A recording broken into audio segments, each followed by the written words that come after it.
कहते हैं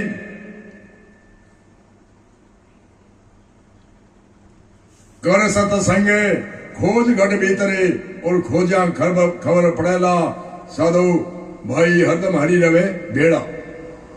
साधो भाई किसे कहते हैं? साधो का अर्थ होता है साधन सहित, ज्ञान योग की साधना के सहित और कर्म योग की साधना के सहित।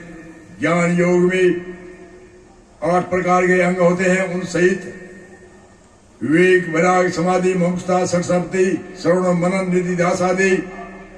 और कर्म योग की साधना में यम, नियम, आसन, प्राणायाम, प्रत्याहार, धारणा और ध्यान समाधि, इनको साधन करता है उसे कहते हैं साधो। साधो साधन करने वाला कहते हैं। कर सतसंगे खोज घट भीतरे और खोजा खबर पड़ेला। सत्संग तो करो तो घट के अंदर खोजो, खोजने से मालूम होगा कि परमात्मा कहां है। अगली ये आगे कहते हैं घट में ईश्वर दूर बतावे इसलिए जन्म मरेला। ईश्वर तो घट में है, घट घट में व्यापक है, कण कण में व्यापक है। परमात्मा सर्वशक्तिमान है, बाल भर भी छेद नहीं है जहां परमात्मा न हो।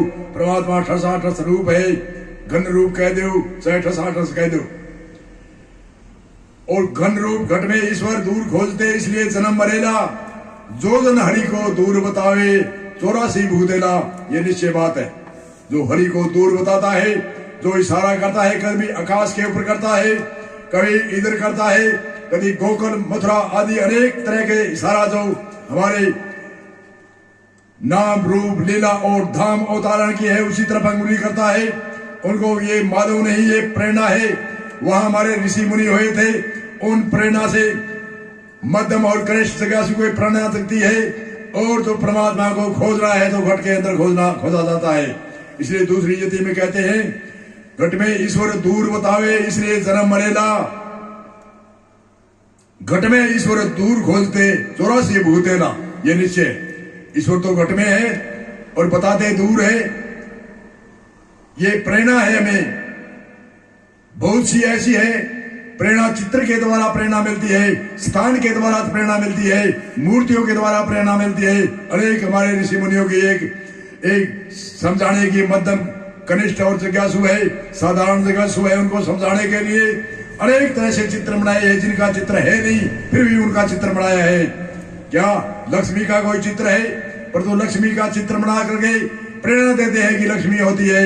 लक्ष्मी कहाँ होती है? कराग्रह बसे लक्ष्मी, हाथ के अंदर लक्ष्मी होती है। किसान है, खेती हाथ से करता है, व्यापार हाथ से होता है, विद्या धन हाथ से होती है। इसलिए ये सूत्र कहा है कराग्रह बसे लक्ष्मी, करनाम हाथ को कहते हैं, इसमें लक्ष्मी बसती है।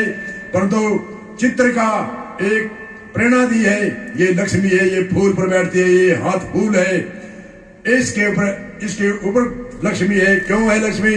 हाथ ही कमाएगा, चाहे किसान है तो कमाएगा, विद्या पढ़ने वाला हाथ से कमाएगा, व्यापार करने वाला हाथ से कमाएगा, कोई भी कार्य कराएगा तो ये हाथ है जो फूल है, इसमें लक्ष्मी बैठी हुई है।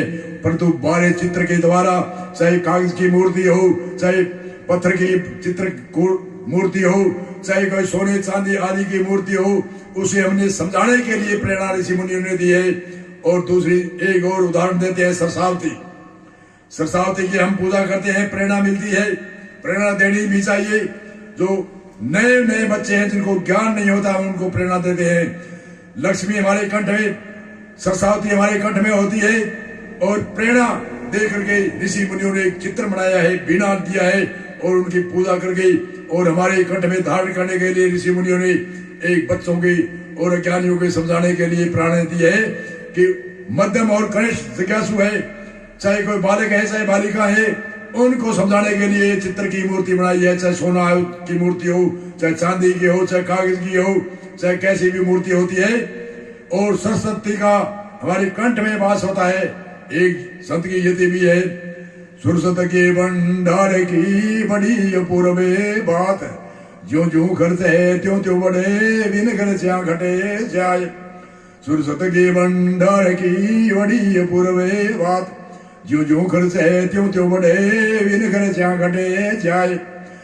सरस्वती और संसार की भौतिकवाद की कोई भी वस्तु है वह खर्चने से घटती है। सरस्वती कहते हैं विद्या को, और कंठ में हमारी सरस्वती है और विद्या है। विद्या जो जो खर्चे त्यों त्यों बढ़े, बिन खर्चा घट जाए। विद्या को जितनी भी खर्च किया जाएगा, कहते भी है जखत विद्या खपत खेती, विद्या को बार बार रटने से विद्या बढ़ती है और विद्या को नहीं खर्चने से वह घट जाती है।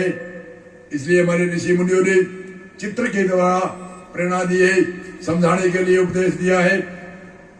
सरस्वती तो हमारे कंठ में, और चित्र के द्वारा पूजने के लिए हमारे ऋषि मुनियों ने प्रेरणा दी। बहुत से ऐसे चित्र है भी चित्र के द्वारा प्रेरणा देते हैं, समझाने के लिए उदाहरण दृष्टांत के द्वारा प्रेरणा देते हैं। दृष्टांत हमेशा झूठा होता है, पर जो उसका सिद्धांत है वह सच्चा होता है। ऐसे बहुत से दृष्टांत है। जैसे एक दृष्टांत कहते हैं गुरु के चरणों में 68 तीर्थ, इसका दृष्टांत देते हैं। कोई एक नित्य नेमी था जो हमेशा हर साल का प्रतिवर्ष गंगा जी में जाता था, गंगा स्नान करने जाता था। तो एक वर्ष में उसमें आंधी आ गई, और आंधी आने पर गंगा जी थोड़ी दूर रही। उस समय एक साधु की कुटिया उनके धुएं की रोशनी देख करके वह उतर गया और